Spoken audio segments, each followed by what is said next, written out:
क्या market crash हो सकता है। नमस्ते दोस्तों, इसी पर हम बात करने वाले हैं। मल्टीपल न्यूज़ हैं अलग अलग, और इम्पॉर्टेंट न्यूज़ पर ही बात करेंगे, ऐसे बेवजह कुछ भी नहीं उठाएंगे। सबसे पहले ट्रम्प टैरिफ हो गया, एच वन वीज़ा हो गया, ये सब आपने सुना होगा। नया क्या है? तो सबसे पहले थोड़ा सा इसी को डिटेल में समझ ले, जिन लोगों को नहीं पता होगा। एच वन वीज़ा का जो न्यूज़ आया था, ये न्यूज़ सभी ने सुना होगा। कैसे इम्पैक्ट होगा, क्या इम्पैक्ट होगा, ये मैंने ऑलरेडी एक वीडियो डाला हुआ है, शॉर्ट में यहाँ पर समझते हैं।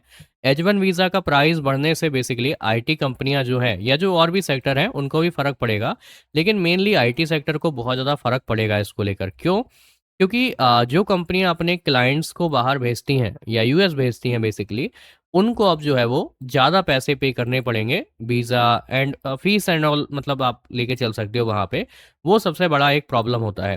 तो ये वीज़ा के जो प्राइस बढ़ने से, अगर आप प्राइजेस में करेक्शन देखोगे, तो टीसीएस हो गया, एचसीएल टेक हो गया, इन्फोसिस हो गया, इन सभी स्टॉक्स में करीब करीब 5 से 10% का करेक्शन ऑलरेडी एक वीक के अंदर आ चुका है, जिस पर मैंने सेपरेट वीडियो भी डाला हुआ है। सेकंड बड़ा रीज़न था ट्रम्प टैरिफ का, जो कि आपको अलग अलग सेक्टर में अलग अलग चीज़ों में देखने के लिए मिल रहा है। फिलहाल अगर आप देखोगे तो फार्मा और ड्रग पे जो लगाया है, इस पर भी मैंने सेपरेट वीडियो डाला है कि जो इम्पोर्टेड जो ड्रग्स हो गए, जो फार्मा के ऊपर है, उसमें 100% का टैरिफ लगा दिया है। ठीक है, तो ये भी फार्मा सेक्टर के लिए अगेन एक नेगेटिव है। अब जब आपके मल्टीपल सेक्टर गिरेंगे, तो ओवरऑल फॉल तो आएगा ही, चाहे निफ्टी हो या कहीं भी हो, तो वो तो फॉल आपको दिखेगा ही। तो ये चीज़ है। सबसे बड़ा अभी जो चल रहा है ना, वो ये वाला होने वाला है। ये 19 तारीख का आपको न्यूज़ मिलेगा। 19 सितंबर का पहले से चल रहा है, लेकिन 19 सितंबर का ये न्यूज़ आपको मेनली दिखाई देगा। क्या है? तो बेसिकली एक एक्ट है, मतलब जैसे हमारे यहाँ बिल पास होता है, सेम वैसे ही है।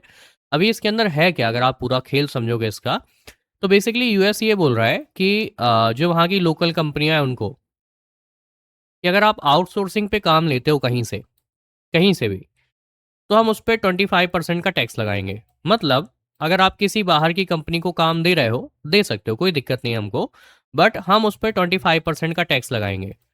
अगर आपको इस टैक्स से बचना है, तो आप यूएस की कंपनी को काम दे दो। अब इसमें प्रॉब्लम क्या है, हमारा जो इंडिया है, अगर हम इंडिया की बात करते हैं, हमारा डिपेंडेंसी बहुत ज़्यादा है ऑलमोस्ट हर चीज़ के ऊपर। तो सेम चीज़ अब आईटी सेक्टर के अंदर भी है, और बाकी सेक्टर के अंदर भी है, बहुत सारे सेक्टर के अंदर, कि बहुत सारे जो क्लाइंट्स हैं या बहुत सारा जो बिजनेस है, वो डायरेक्टली यूएस से जुड़ा हुआ है।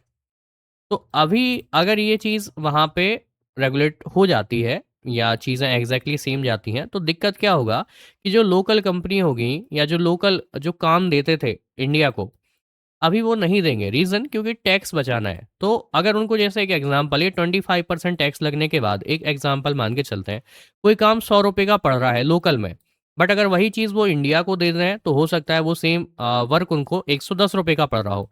मैं यहाँ पर टैक्सेशन की बात नहीं कर रहा हूँ, मैं यहाँ पर ओवरऑल बात कर रहा हूँ कि सपोज इस टैक्स को हटा के उनको, सपोज एक एग्जांपल लेके चलते हैं, उनको अगर वो अपनी लोकल कंपनी को देते थे, तो उनको 100 रुपये का कॉस्टिंग आता था, और हमारी कंपनी को देते थे तो 90 रुपये का कॉस्टिंग आता था।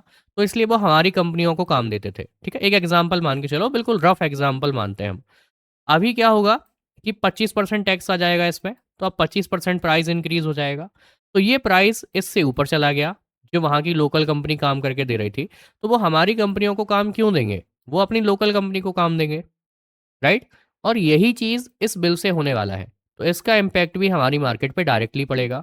तो ये सारे मल्टीपल रीज़न जो हैं वो कलेक्ट होके, ये जस्ट मैंने आपको बहुत शॉर्ट में और बहुत बेसिक बच्चों वाली उसमें समझाया है। अगर आप डिटेल में रीड करना चाहें, आप डिटेल में भी जाकर रीड कर सकते हैं। ये बेसिकली यहाँ पर आपको क्लियरली मिल जाएगा अलग अलग वेबसाइट्स पे। अब हम अपनी मार्केट की बात करें, तो ये सारे न्यूज़ आने के बाद भी अगर आप मार्केट को देखोगे, तो मार्केट बहुत ज़्यादा नहीं गिरा है हमारा, जितना गिरना चाहिए था। अगर सारे सेक्टर पर एक साथ इतना फ़र्क पड़ रहा है, तो क्या आपको नहीं लगता कि मार्केट में करेक्शन जो है वो और भी ज़्यादा आपको देखने के लिए मिल सकता था, जो शायद नहीं मिला है?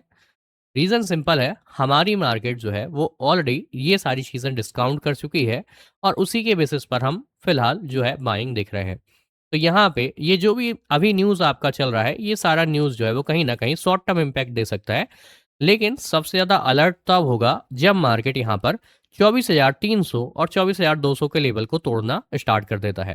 क्योंकि ये लेवल हमने अभी फ़िलहाल बेस बनाया हुआ है, और सारे न्यूज़ आने के बाद भी हम इस लेवल को फ़िलहाल डिफेंड करते जा रहे हैं। तो अगर ये लेवल आने वाले टाइम में यहाँ पर ब्रेकआउट बनता है, तो फिर यहाँ पर हमारे लिए रिस्क हो सकती है। जब तक इस लेवल से हम ऊपर चल रहे हैं तब तक हमारे लिए मार्केट सेफ दिखाई देती है। तो अगर मैं इन्वेस्टिंग की बात करूं तो फिलहाल अच्छा अपॉर्चुनिटी आपको दिखाई देता है अलग अलग सेक्टर में न्यूज़ बेसिस पर। लेकिन अगर हम ओवरऑल मार्केट की बात करते हैं तो बहुत ज़्यादा वीकनेस नहीं दिख रहा है, क्योंकि सारे न्यूज़ आने के बाद भी आप टॉप रेंज को ही होल्ड कर रहे हैं और वहीं पर ट्रेड कर रहे हैं। तो अगर इतना ज़्यादा नेगेटिव था तो हम अभी मार्केट में बहुत ईजिली बॉटम के आसपास हो सकते थे। लेकिन मार्केट कहीं ना कहीं इस न्यूज़ को बहुत नेगेटिवली नहीं ले रहा है, तो कहीं ना कहीं मार्केट में कुछ ना कुछ ऐसा है जो हमें नहीं पता है लेकिन अच्छा पॉजिटिव है, और जो आने वाले टाइम में हमें दिख सकता है। ये मेरा ऑब्जर्वेशन है और ये सारा न्यूज़ आपको दिखाई दे रहा है। डिटेल में रीड करना चाहें तो आपको आर्टिकल ईजिली गूगल पे मिल जाएंगे। वीडियो पसंद आए तो वीडियो को लाइक करना और चैनल को सब्सक्राइब करना मत भूलेगा। फ्रेंड्स, फैमिली और अपने ग्रुप्स में भी आप वीडियो को शेयर कर सकते हैं।